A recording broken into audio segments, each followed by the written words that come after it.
حبیب صاحب کا جو کیریئر ہے اس کا آغاز بڑا دلچسپ ہے. میں نے آپ کے کیریئر کے آغاز میں وہ جو دلچسپی ہے اس کے بارے میں ہم بھی جاننا چاہتے ہیں. سر آغاز کیسے ہوا, آپ اس شعبے میں آئے کیسے؟ اس شعبے میں آنا جو تھا وہ دو وجوہات سے تھا. ایک حادثاتی تھا اور دوسرا ضروریات تھیں جو ظاہر حادثے سے جڑی ہوئیں. اور کسی درجے میں آپ یوں کہہ لیجئے کہ آپ جب آپ بڑے ہو رہے ہوتے ہیں تو آپ کو کوئی خاص پروفیشن پسند آتا ہے اور آپ اس کے بارے میں یہ نہیں پتا ہوتا کہ اس پروفیشن کا یہ نام ہے, لیکن آپ کو لگتا ہے کہ آپ شاید یہ کام کر سکتے ہیں. ہوا کچھ یوں کہ میں جو یعنی یوں کہہ لیجیے کہ 93-94 کی بات ہے, 1993-94 کی, تو میں نے لکھنا لکھانا کچھ شروع کیا. اس زمانے میں تھوڑا بہت میں لکھتا تھا, پھر یعنی اور اس وقت میں ادبی کالم لکھتا تھا سرگودا کے ایک لوکل اخبار میں, اور باقی میں اپنا کام کرتا تھا اپنے والد صاحب کے ساتھ. اور بس اتنا میرا وہ اخبار میں کالم چھپ جاتا تھا. تو کالم تھا بنیادی طور پہ اس میں ایک آپ لوگوں نے نام سنا ہوگا شاید, مشفق خواجہ صاحب. مشفق خواجہ صاحب جو تھے وہ اس زمانے میں تکبیر میں کالم لکھا کرتے تھے ایک, اور اس کا نام تھا خامہ بگوش کے قلم سے. تو خامہ بگوش کا جو کالم تھا نا وہ یا خامہ بگوش, میرا خیال ہے اس کا نام تھا خامہ بگوش کا کالم یا خامہ بگوش, اب مجھے عنوان درست یاد نہیں. وہ ادبی جو موضوعات تھے اس پہ گفتگو کیا کرتے تھے. تو انہوں نے ایک کردار تراشا تھا استاد لاغر مراد آبادی. وہ ہوتا اس کالم کا سٹرکچر یوں تھا کہ مشفق خواجہ صاحب کسی کتاب پہ تبصرہ کرتے تھے اور اس کو لاغر مراد آبادی صاحب کے سامنے رکھتے تھے. تو لاغر مراد آبادی صاحب اس کتاب کا تار و پاؤ بکھر دیتے تھے کہ اس میں غلطی یہ ہے, یہ ہے, یہ ہے. تو مجھ پہ ان کا لکھنے لکھانے میں اتنا اثر تھا کہ میں ان کی نقل تحریراً کر لیتا تھا. اچھا, یعنی آپ کسی بندے سے اتنا متاثر ہو جائے تو میں ان کی نقل کر لیتا تھا. تو میں نے سرگودا کے تناظر میں وہاں کے جو لوگ کتابیں لکھتے تھے, اس زمانے میں کتابیں لکھنے کا رواج زیادہ تھا, تو کتابیں میرے پاس لوگ مجھے بھیج دیتے تھے یا کوئی میرے اخبار بھیج دیتا تھا. تو میں وہ کتاب پڑھنے کے بعد اس پہ ایک تبصرہ کرتا تھا, کبھی شاعری پہ, کبھی ناول پہ, کبھی کسی شخصیت پہ. تو میں نے ایک کردار تراشا انہی کی طبع میں, وہ تھا استاد رسوا کانپوری. تو استاد رسوا کانپوری جو تھے وہ اس کتاب کا بیڑا غرق کر دیتے تھے, اور میں ایک اس میں واحد متکلم کے طور پہ اس کتاب کی خوبیاں بیان کر رہا ہوتا تھا. تو وہ کالم بڑا, وہ جو ادبی حلقے تھے ان میں بڑا, یعنی یوں سمجھیے کہ اس کو بڑی پذیرائی مل گئی.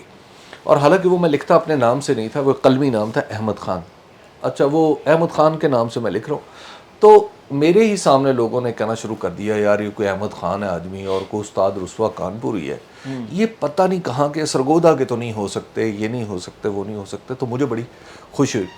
تو اس کالم کا جو نشانہ تھے وہ بعض اوقات میرے دوست بھی بن گئے. اچھا. تو وہ جب میرے دوستوں نے بھی اس کالم میں اپنا ذکر پڑھا, کچھ انہیں خوشی بھی, اور پھر جو استاد رسوا کانپوری کے طنز تھے اس سے بھی وہ بے مزہ بھی ہوئے کچھ. لیکن وہاں سے میرے لکھنے کی کسی درجے میں بنیاد پڑ گئی. اب ہوا یہ کہ بعد میں حالات میں پیچ ایسے پڑے کہ یہ میرا بنیادی پروفیشن بن گیا صحافت. حالانکہ اوریجنلی میرا ایسا کوئی اندازہ نہیں تھا کہ میں صحافی بنوں گا. میرا خیال تھا کہ میں, چونکہ میرے زیادہ تر خاندان جو تھا وہ کاروبار میں تھا, تو میں نے بھی ایک یہی سوچا ہوا تھا کہ شاید میں بھی کوئی کاروباری بنوں گا. بلکہ انفیکٹ آپ یوں تو یہ تو میں نے, ایسا لگتا ہے کہ میں نے ایسے ہی کہہ دیا ہے کہ سوچا ہوا تھا, میں نے کچھ بھی نہیں سوچا ہوا تھا. اس کی وجہ یہ ہے کہ جب ہم بڑے ہو رہے تھے تو ان دنوں ارد گرد کا ماحول کوئی ایسا نہیں تھا کہ آپ کچھ اپنے بارے میں سوچ رہے ہوں. جو سوچنے والے لوگ تھے وہ کم ہی تھے, تو میں ان میں قطعاً نہیں تھا. اچھا, آپ اس دوران جو ہے وہ کچھ بیرونی ملک بھی گئے, وہاں پر بھی آپ نے کچھ کام کیا, پھر دوبارہ آپ جرنلزم میں, وہ کیا قصہ ہے؟ یار بیرون ملک جانے کا معاملہ یہ تھا کہ ہم کوئی امیر لوگ تو تھے نہیں. تو میرے والد صاحب جو کاروبار کرتے تھے وہ بری طرح ناکام ہوا, اور اس کے نتیجے میں ہم پہ کافی قرضے ورضے چڑھ گئے والد صاحب پہ. تو میرے ایک چچا ہوا کرتے ہیں، اللہ تعالیٰ ان کو زندگی دے، وہ باہر سعودی عرب میں ہوا کرتے تھے. تو ہمارے خاندان میں یہ رواج ہے کہ بچہ جب 8ویں 9ویں 10ویں میں ہو تو وہ ساتھ ہی اپنے والد کے کام بھی کرنے لگتا ہے. صحیح. تو میں بھی اسی طرح کر رہا تھا. تو اس وقت وہ قرضوں کی صورتحال کچھ اتنی پیچیدہ ہو گئی کہ مجھے باہر جانا پڑا.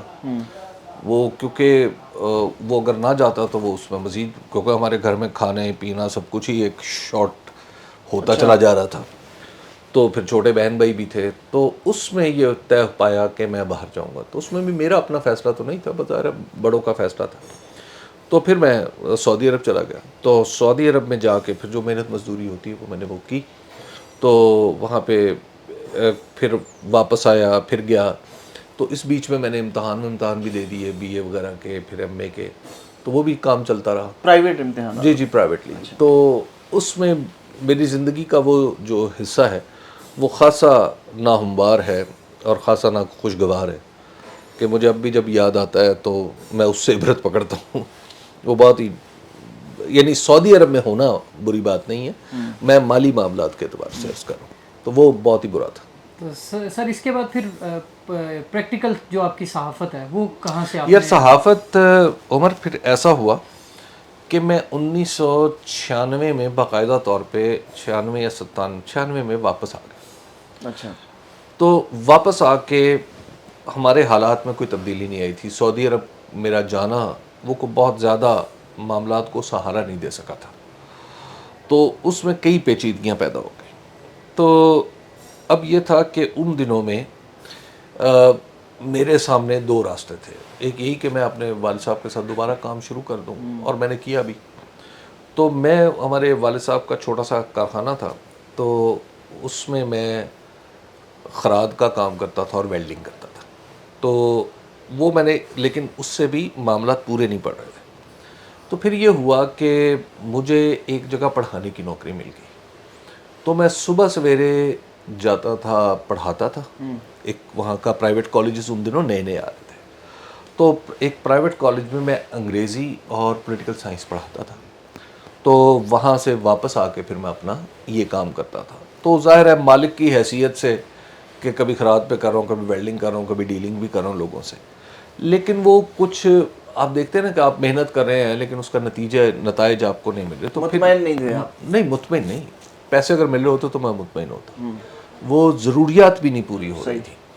تو اس کے نتیجے میں ہم پورا خاندان جو تھا وہ قرض کی دلدل میں دھستا چلا جا رہا تھا. وہ ایک نہایت ہی بری صورتحال تھی. پھر مجھے ایسے لگا کہ مجھے گھر سے باہر جانا چاہیے، مجھے کچھ نوکری تلاش کرنی چاہیے.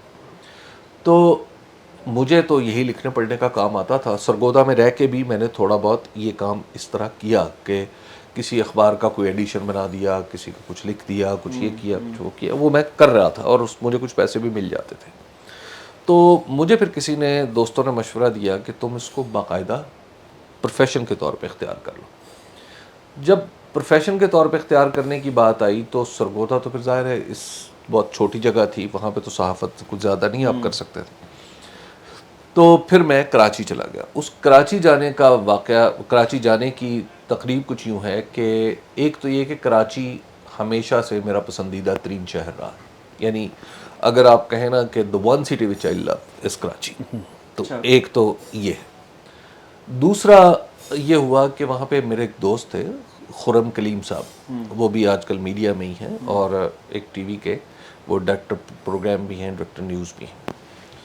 تو وہ وہاں پہ ابھی انہوں نے جرنلزم کا آغاز کیا تھا. ان کی میری بہت گہری دوستی اب بھی ہے. تو انہوں نے مجھے کہا کہ یار تم ایسا کرو کراچی آ جاؤ. تو پھر میں کراچی چلا گیا.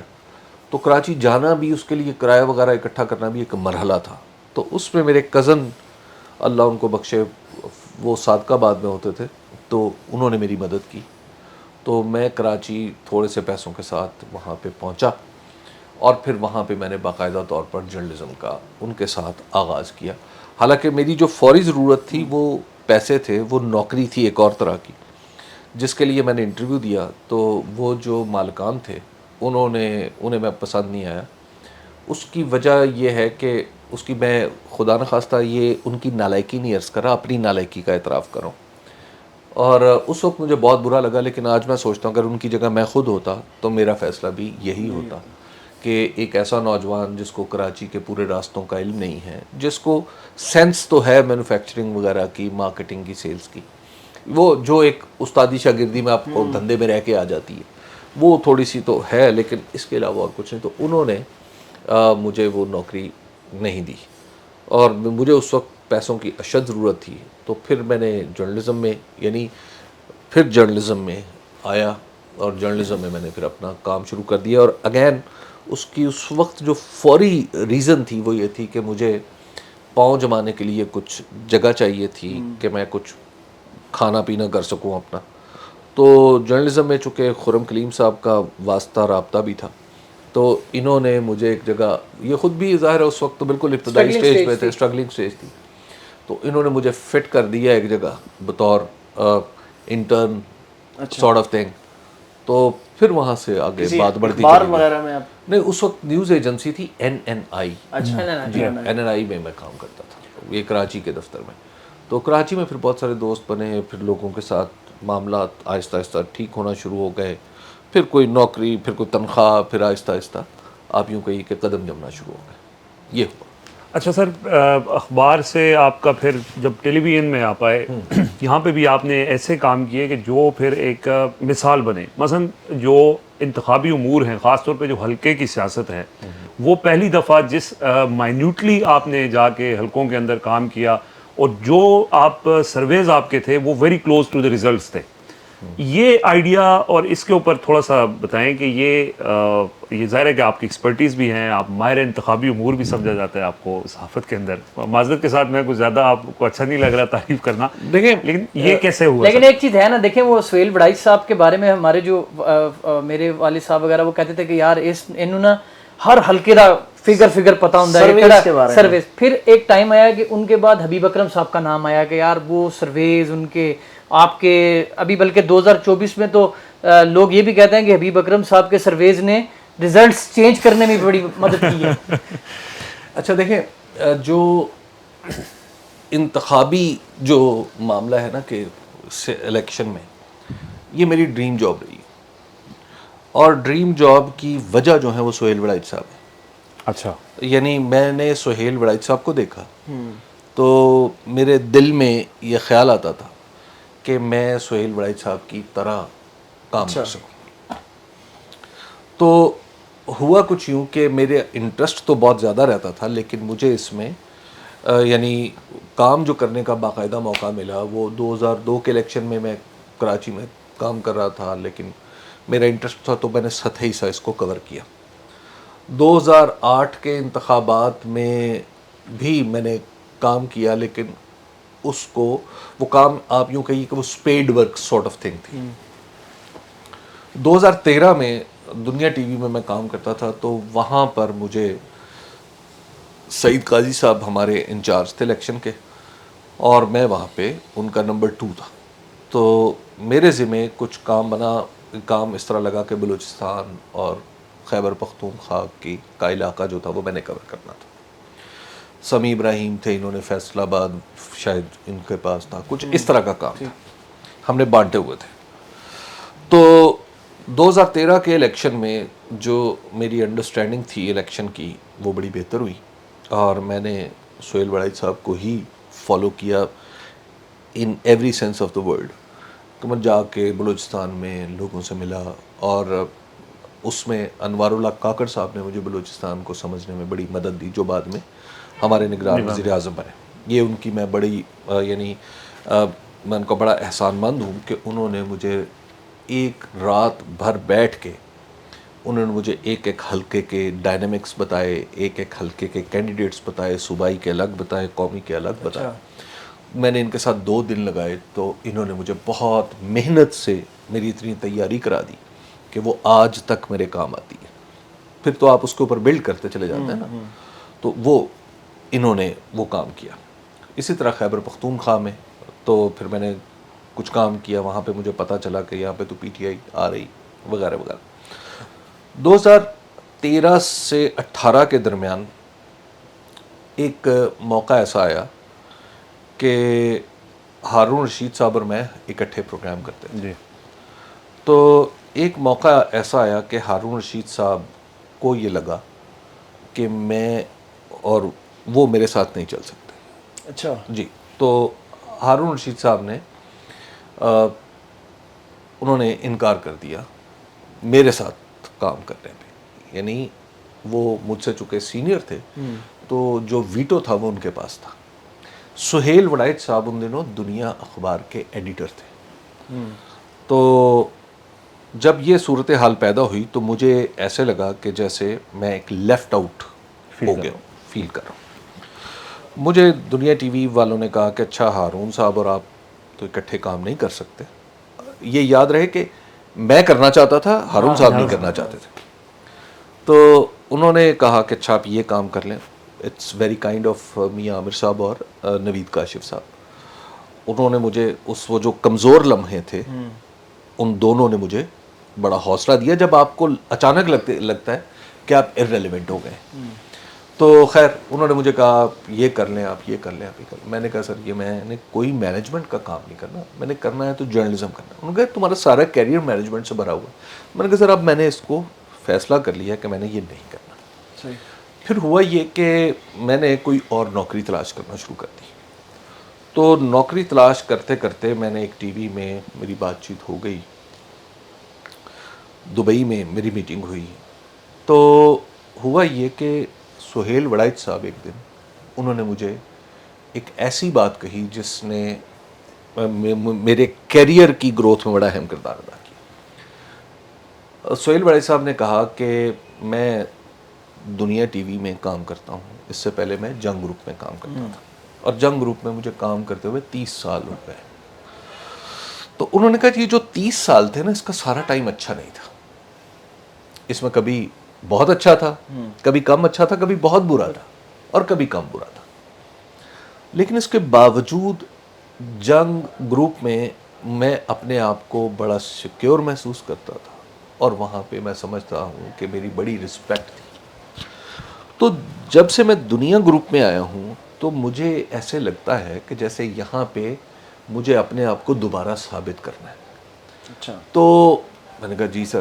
تو انہوں نے کہا حبیب صاحب آپ کو یہ نہیں کرنا, آپ پہ ایک بیڈ پیچ ہے, آپ یہیں پہ رہیں اور اپنے لیے کام سوچیں جو آپ کر سکتے ہیں. تو میں نے کہا جی میں تو الیکشن کر سکتا ہوں. سہیل وڑائچ صاحب ان دنوں وہیں تھے. تو سہیل وڑائچ صاحب خود بھی آپ کو پتا ہے کہ یہی کام کرتا, انہوں نے اس میں رکاوٹ نہیں ڈالی. انہوں نے میرے لیے راستہ ہموار کیا اور مجھے کہا گیا کہ آپ اچھا بھی الیکشن دور تھے, یہ 2015 یا 16 کی بات. اچھا. تو میں نے الیکشن پہ ہم نے سوچا کہ اچھا جی ٹھیک ہے اب الیکشن کو کیسے کور کیا جائے. تو میں چونکہ بزنس اینڈ اکانومی کو رپورٹ کرتا رہا ہوں تو اس میں نمبرز بڑے امپورٹنٹ ہوتے ہیں اور دنیا بھر میں سرویز کا ایک طریقہ ہے. تو پاکستان میں جو سرویز ہوتے تھے وہ ہوتے تھے کہ پورے پاکستان کو آپ ایک یونٹ لیتے تھے اور اس میں 2,000-1,500 لوگوں سے آپ پوچھتے تھے اور یہ کہتے تھے پاکستان میں یہ ہوگا, یہ ہوگا, یہ ٹرینڈ. میں نے اس کو چینج کیا.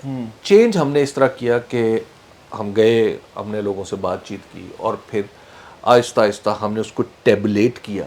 ٹیبلیٹ کرنے میں ہمارے جو میرے جو پروڈیوسر ہیں علی جان صاحب, ان کا بڑا اہم کردار تھا اس میں. ہم نے پھر جب ٹیبولیشن اینڈ فارمولیشن کر لی, اب یہ بنیادی طور پہ آئیڈیا وہاں سے آیا, تو اس کی جو پھر ٹیبولیشن اور فارمولیشن تھی وہ پھر میں نے خود شروع کر دی. اس کے لیے ایکسٹینسولی کام کیا اور پھر الحمدللہ آہستہ آہستہ آہستہ آہستہ ہم اس درجے پر پہنچ گئے کہ جس پہ 2018 کے الیکشن جو تھے وہ تقریباً وہی تھے جو ہم پہلے سے اپنے حلقوں میں اپنے سروس میں بتا چکے تھے. تو دیٹ واز دا اسٹوری کہ میں جو الیکشن میں آیا. اس میں کچھ کریڈٹ ہارون رشید صاحب کا. وہ بلیسنگ اینڈ ڈسگائز والا معاملہ ہو گیا آپ کے ساتھ. اچھا, آپ نے جو ٹی وی کا سٹارٹ تھا وہ معیشت کے اوپر, اکانومی کے سے ریلیٹڈ آپ کا پروگرام تھا. اب آپ کی جو پہچان بن گئی ہے وہ الیکشن سرویز اور جو پولیٹیکل انالیسز ہے وہ آپ کی پہچان بن گئی ہے. تو یہ ٹرانزیشن کیسے آیا؟ دیکھیں میرے اندر یہ جرت کبھی بھی نہیں رہی کہ میں اپنی مرضی سے اپنی نوکری کو ٹیلر کر سکوں، سوائے 2016 سے آنورڈ۔ اچھا 2016 سے پہلے میں نے صرف نوکری کی ہے، اور اس نوکری میں رہ کے جو کچھ ہو سکتا تھا وہ میں کرتا رہا۔ اس میں نہ کوئی بڑا بننے کی خواہش تھی، نہ کچھ اور تھا۔ میں اگر متحد تھا تو میں اچھا متحد ہو جاتا تھا، اگر میں افسر تھا، کسی کا باس تھا، تو میں اچھا باس بننے کی کوشش کرتا تھا۔ جرنلزم میرے اندر تھا، اور مجھے جتنا موقع ملتا تھا تو میں اتنا ہی جرنلزم کر لیتا تھا۔ ایک میں یہ آپ کو باٹم لائن بتاؤں، جو پالیٹکس ہے اس کے اندر میرا interest from the day one تھا۔ ہوا یہ کہ ان دنوں جب یہ آپ جرنلزم کرتے تھے تو سب سے زیادہ جو تنخواہ پانے والا آدمی ہوتا تھا وہ کامرس رپورٹر ہوتا تھا، اور وہ بھی انگریزی میں۔ تو میں نے اپنے لیے جو چیزیں، جو گول سیٹ کیا تھا، میں نے آپ کو عرض کیا نا کہ میری فوری ضرورت جو تھی وہ پیسہ تھی۔ پیسہ اتنا نہیں کہ بے پناہ پیسہ، اتنا کہ کچھ میں کھا سکوں اور کچھ میرے گھر والے کھا سکوں، ضروریات پوری ہو جائے۔ یہ میرا پہلا ٹارگٹ تھا۔ تو اس ٹارگٹ کو اچیو کرنے کے لیے جو معاملہ تھا نا، وہ پھر یہ تھا کہ میں نے اکنامک جرنلزم شروع کیا۔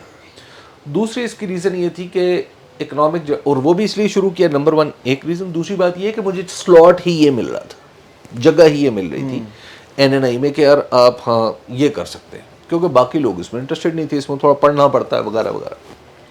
تو یہ ہوا۔ اس کے نتیجے میں ٹیلی ویژ میں، جو اس زمانے میں ایک کمپنی تھی جو بعد میں CNBC اور پھر سما ٹی وی لے کے آئی، ظفر صدیقی صاحب، اور پھر وہاں پہ اس وقت وہاں پہ جو تھے ان کے MD وہ تھے عامر جہانگیر صاحب، یہ اسلام آباد میں ہوتے۔ عامر جہانگیر صاحب واز دا ون جنہوں نے مجھے ہائر کیا۔ تو میں جرنلزم کرنے لگ گیا، اکنامک جرنلزم کرنے لگ گیا۔ لیکن مجھے جب سنڈے کو جو میری چھٹی ہوتی تھی، وہ میں سارا دن سیاسی چیزیں کور کرتا تھا وداؤٹ رپورٹنگ اینی تھنگ۔ چاہے میں کہیں بھی تھا تو میرا جو چھٹی کا دن تھا، جو کامرس رپورٹر کے لیے عام طور پہ سنڈے کا ہوتا تھا، تو میں چیزیں کور کرتا تھا۔ اور بعض دوست جو تھے وہ، انہیں میں کہتا تھا کہ اچھا یار تم نے تو سنڈے کو، اب میں تو کراچی میں اکیلا رہتا تھا، تو دوستوں کو میں نے کہنا اچھا یار آپ نے گھر جانا ہے، آپ بچوں کے ساتھ کریں، میں آپ کی جو اسائنمنٹ ہے وہ مجھے دے دیں، میں کر دوں گا۔ تو میں اس طریقے سے وہ ایک رضاکارانہ طور پہ وہ کرتا رہتا تھا۔ تو پالیٹکس میں میرا انٹرسٹ یہ تھا، لیکن مجھے کہیں اوپننگ نہیں مل رہی تھی۔ تو الٹیمیٹلی میں نے 2007 میں یہ فیصلہ کیا اس حد تک کہ یار اب مجھے ٹیلر کرنا ہے، راستہ بنانا ہے کہ میں اپنا جرنلزم سیاست میں لے کے آؤں، پالیٹکس میں لے کے آؤں، جہاں پہ میرا دل چاہتا ہے۔ لیکن میری ہمت نہیں پڑتی تھی، اس کی وجہ تھی کہ میری نوکری جڑی ہوئی تھی کامرس اینڈ کامرس، اکانومی اور کامرس کے ساتھ، سٹاکس کے ساتھ، بینکس کے ساتھ، یعنی ان کی جو بینکنگ کے اندر ریٹ آف انٹرسٹ کیا ہو رہا ہے۔ تو الٹیمیٹلی پھر مجھے یہ موقع ملا، اور میں نے آہستہ آہستہ آہستہ بہت لمبا ٹرن نیگوشیٹ کیا، یعنی 2007 میں فیصلہ کیا، اور 2012-8 تک، یعنی کچھ 3-4 سال اس میں لگے، پھر اور کچھ ریئلائزیشنز ہونے میں ٹائم لگا۔ تو مجھے کافی عرصہ اس میں لگا، اور اس کی وجہ میرے اندر اس اعتماد کی کمی تھی جو عام لوگوں میں بہت زیادہ ہوتا ہے، میرے اندر نہیں تھا، کہ ایک بالکل جس آدمی کو سروائیول ہو، شام کی روٹی کا فکر ہو، تو جب آپ وہاں سے آپ اٹھ بھی جاتے ہیں نا، تو بڑے طویل عرصے تک وہ خوف آپ کی جان نہیں چھوڑتا۔ تو بیسیکلی اس خوف کی وجہ سے میں نے کوئی بڑا فیصلہ نہیں لے سکا میں کوئی، تو اس وجہ سے مجھے تھوڑی دیر لگ گئی۔ سر یہ تو آپ کا الیکشن اور آپ کی پولیٹکس اور آپ کا جو صحافتی کیریئر سٹارٹ ہوا، سر اس کے بعد یہ جو الیکشنز اور آگے یہ جو پولیٹیکل آپ کی انوالومنٹ اور آپ کا تجزیہ جو آپ نے سٹارٹ کیا، آگے تجزیہ نگاری کی طرف آپ آئے، جس کے بعد لوگوں کو ریئلائزیشن بھی آپ کا نام جسے کہتے ہیں حبیب اکرم کا نام جو ہے وہ مارکیٹ میں آنے لگا، وہ کیا ایسی چیز تھی جہاں سے آپ کو لگتا ہے کہ یار وہاں سے حبیب اکرم جو ہے نا بیسکلی منظر نامے پر آ گیا؟ میرے ایک دوست ہیں، وہ دبئی میں کام کرتے ہیں، تو جب میں دنیا ٹی وی پہ کام کرتا تھا تو میں پروگرام کر رہا تھا، تو ایک دن مجھے انہوں نے فون کیا, انہوں نے کہا یار حبیب ایک بات تو بتا. کہا جی جو. اس نے کہا کہ یار جو باتیں تیری ہم بچپن سے مفت سنتے آ رہے تھے آج کل تجھے اس کے پیسے ملنے لگے. تو میرا مزاج لڑکپن سے ہی عاشقانہ تھا. تو بات یہ ہے کہ جو تجزیہ کاری تھی یا سیاست میں انٹرسٹ تھا وہ تو میرے ہمیشہ سے جتنے بھی دوست تھے جو میرے بچپن کے دوست ہیں, بلکہ ایک تو بڑے معروف آدمی ہیں عامر رانا صاحب, وہ آپ ان سے پوچھیے گا, میں بچپن میں ہی یعنی اس لڑکپن سے ہی میرا پالیٹکس میں انٹرسٹ کتنا تھا اور میرا تجزیہ کاری میں انٹرسٹ کتنا تھا. تو میں تو وہ کام بچپن سے کرتا آ رہا تھا, مجھے اس کو پروفیشنل بناتے ہوئے ٹائم لگا. تو سر اس میں جب آپ نے یہ سارا معاملہ شروع ہوا, پولیٹیکل جرنلزم آپ نے شروع کی, جب پاناما کے کیسز تھے اس وقت آپ جو تھے آپ کا موقف بالکل مختلف تھا. شریف خاندان کے خلاف ایک نیریٹو تھا, لیکن آپ اس پاپولر نیریٹو سے بالکل خلاف کھڑے تھے. اس کی کیا وجہ تھی؟ نیریٹو پاپولر بھی ہوتے رہتے ہیں اور ان پاپولر بھی ہوتے رہتے ہیں. اہم بات یہ ہے کہ آپ نے اپنے تجزیے کی بنیاد کس چیز کو قرار دے رکھا ہے. میرے جو تجزیے کی بنیاد کبھی بھی رہی ہے وہ ایک اصول رہا ہے اور اس اصول کا نام ہے کانسٹیٹیوشن, نمبر 1. نمبر 2, جو قائد اعظم نے ایک پرنسپل بیان کیا ہوا ہے وہ ہے فیئر پلے. اور تیسرا ہے ایتھکس. اور ایتھکس یا موریلٹی میرے نزدیک صرف ایک چیز میں پوشیدہ ہے. میں باقی تمام چیزوں کو, مورل چیزوں کو, ایتھیکل چیزوں کو اضافی سمجھتا ہوں. صحیح. وہ سب کی اپنی اپنی ہو سکتی ہیں, اور وہ ایک چیز ہے کہ ایک آدمی ٹرانزیکشن میں کیسا ہے. میں نے آپ سے ایک بات کی, کیا میں اپنی بات پہ پورا اترا؟ اگر تو میں پورا اترا ہوں تو میں 100% ایتھکس پہ پورا اترا ہوں, اور اگر میں نہیں اترا تو پھر اس کا مطلب ہے میری کوئی ایتھکس نہیں ہے. تو لہٰذا یہ میرے ٹوٹل 3 دستور پاکستان, قائد اعظم نے کہا فیئر پلے, اور ایتھکس جس میں صرف ٹرانزیکشن ہے. کوئی شخص اپنی تنہائی میں کیا کرتا ہے, اپنے دوستوں کے ساتھ بیٹھ کے کیا کرتا ہے, اپنے گھر میں کیسا ہے, میرا کبھی اس میں کوئی انٹرسٹ نہیں رہا. حتیٰ کہ میرے پاس اس حوالے سے کئی لوگوں نے مجھے آ کے طرح طرح کی باتیں بتائیں, لیکن میں نے آج تک ان باتوں کو نہ اپنے تجزیے کا حصہ بنایا نہ اپنی خبر کا حصہ بنایا. تو یہ 3 نقطے ہیں. اب آپ ان 3 نقطوں پہ چلے جائیں واپس پیناما والے ایشو پہ. پیناما میں نواز شریف کا نام تھا نہیں تھا, بچوں کا نام تھا, ان کے بچوں کا نام تھا, اور بچوں کی عمر 18 سال سے زیادہ تھی. تو آپ کو سب سے پہلے تو بچوں سے پوچھنا چاہیے تھا, اور اگر بچے یہ کہیں کہ جناب ابا جان نے ہمیں یہ کیا تو پھر آپ ابا جان سے پوچھیں. تو لہٰذا ایک تو ڈائریکٹ ہی ادھر چلے, نمبر 1. دوسری بات یہ تھی کہ نواز شریف صاحب کے خلاف اس زمانے میں ایک سسٹم ایٹ ورک تھا, ٹھیک ہے, جو فیئر نہیں تھا. تو دوسری وجہ یہ تھی, اور تیسری وجہ یہ تھی جو میں کہتا تھا کہ یہ میں ہمیشہ سے اس بات کا مخالف رہا ہوں کہ آپ عدالتوں کے ذریعے لوگوں کو نااہل کریں. آپ کے دستور میں صرف راستے ہیں جو آپ کے وزیر اعظم کو نکالنے کے, وہ ہے عدم اعتماد, وہ استعفیٰ دے دے, وہ فوت ہو جائے. یہ 3 راستے.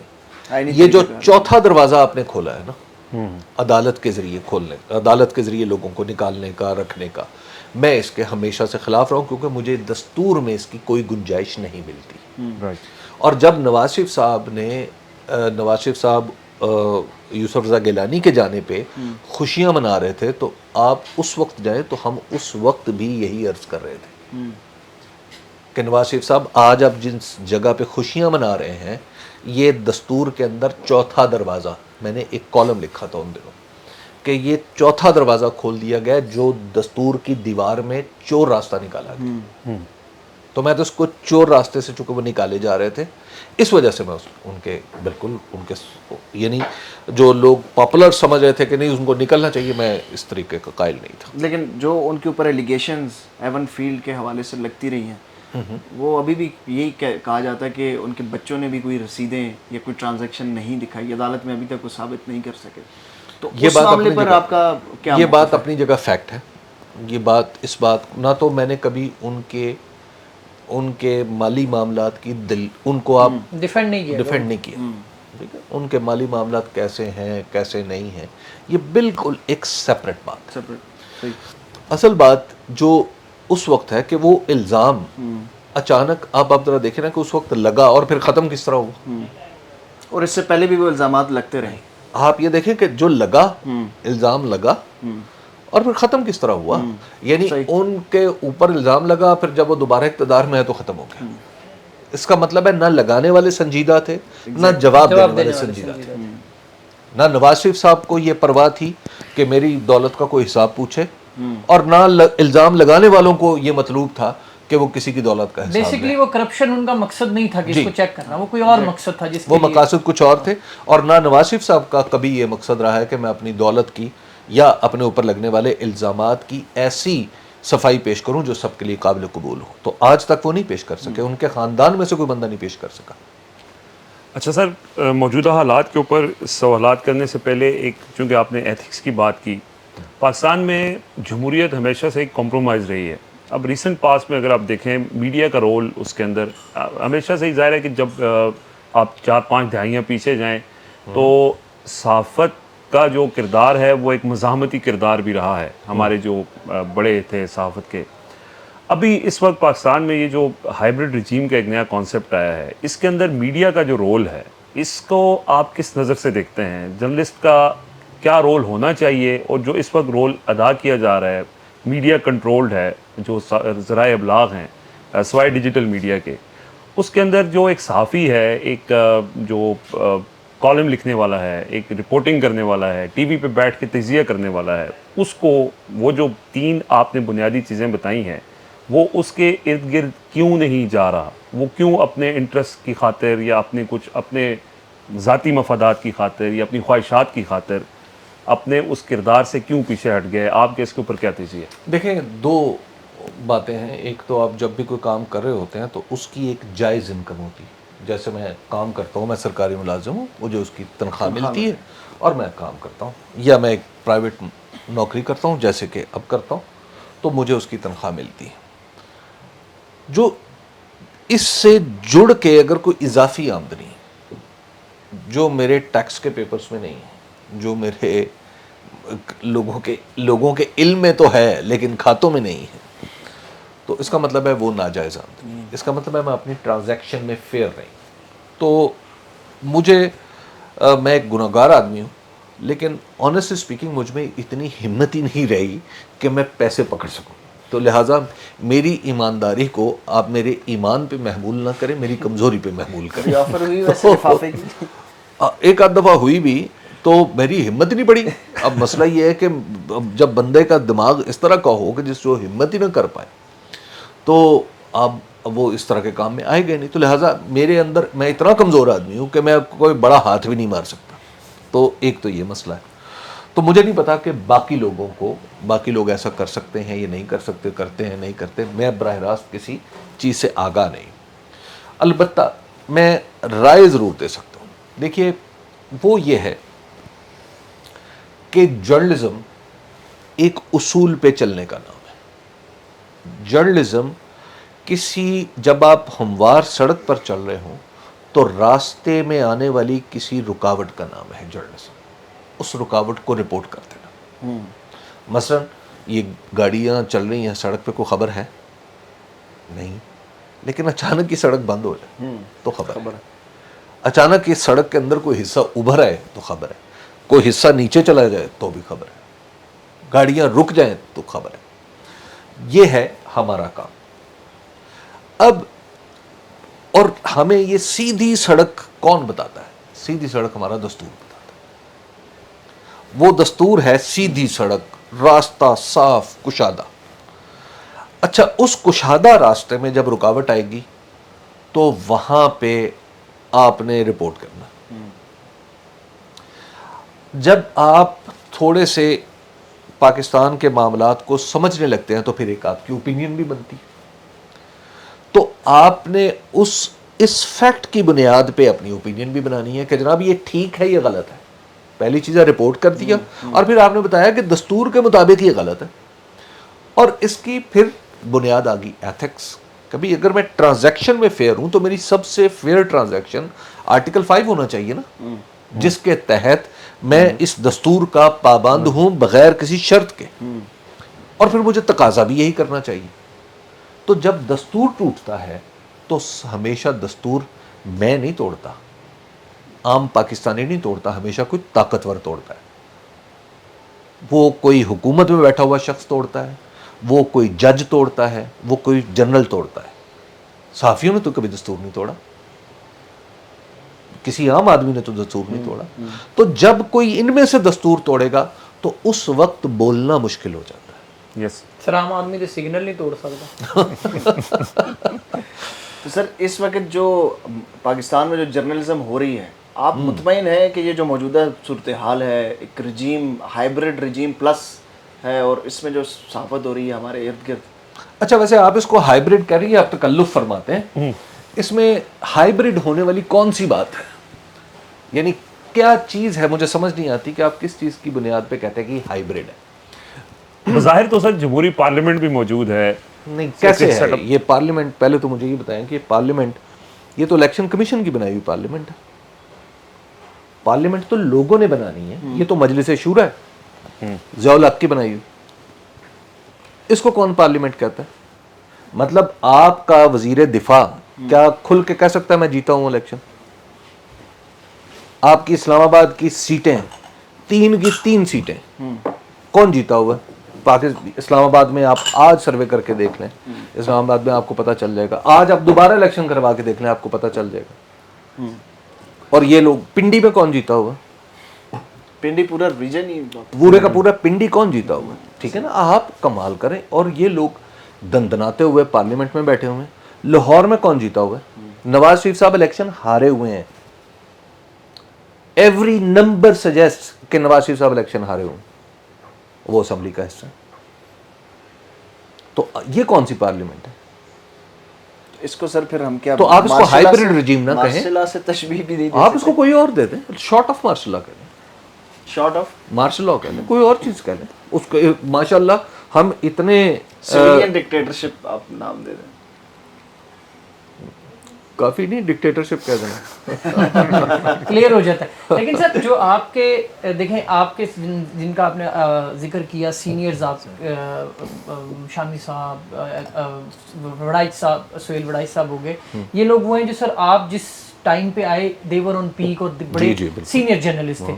پھر اس کے بعد سر آپ لوگ آئے، سیاست کے اوپر موقف جو ہے وہ کچھ اور تھا، سچویشنز چینج ہوئی، سینیریوز چینج ہوئے، ڈیجیٹلائزیشن ہو گئی معاملات کی. لیکن ہمارے سینئر سر آج بھی اسی، انہوں نے بدلا نہیں. آپ ایگزامپل ہیں جنہوں نے اپنے آپ کو چینج کیا، اور یہ ضرورت بھی ہے. ہم یہ سمجھتے ہیں کہ انسان کو چینج کرنا چاہیے، لیکن ہمیں یہ لگ رہا ہے کہیں کہ جو ہمارے بہت موسٹ سینئرز لوگ ہیں وہ آج بھی اسی جگہ پر بیٹھے ہیں جہاں پر وہ پہلے تھے. آپ ان کی رائے کی بات کر رہے ہیں یا ان کی کرافٹ کی بات؟ سر دیکھیں، میں سوال یہ کرنا چاہ رہا ہوں کہ جو لوگوں کی، عوام کی رائے ہے، پلس ہے، وہ صحافی بہتر سمجھتا ہے.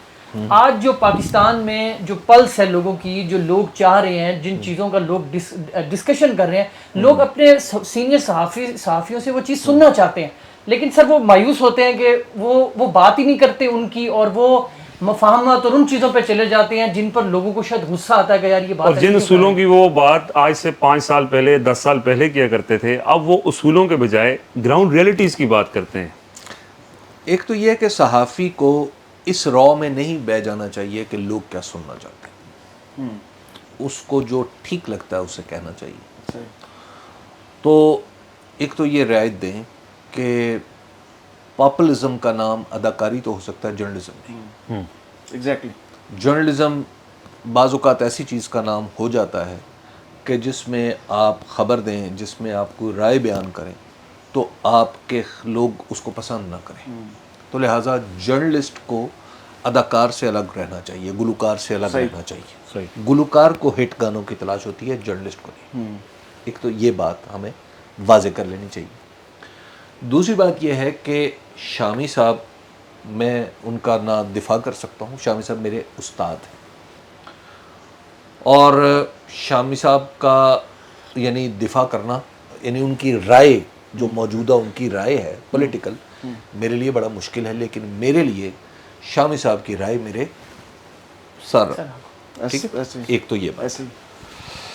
اچھا، ان کا خیال یہ ہے، اس پہ ہماری کئی دفعہ گفتگو بھی ہوئی ہے شامی صاحب سے کی خدمت میں میں بھی معذرت کے ساتھ آپ کو ٹوک رہا ہوں، آپ نے ایک کانفرنس کے دوران شکوہ بھی کیا سہیل وڑائی صاحب سے اور شامی صاحب سے۔ جی بالکل ایسا ہی ہوا تھا۔ تو میں نے ان سے کہا کہ جناب آپ یہ کہہ رہے ہیں کہ کسی بھی قسم کا الیکشن کو مان لیا جائے، یعنی جو کچھ دھاندلی ہو رہی ہے اس کو مان لیا جائے، تو اس پہ انہوں نے، ان کا خیال تھا کہ جو بھی ہے ہمیں یہ ماننا چاہیے، اس سے راستہ آگے نکلے گا۔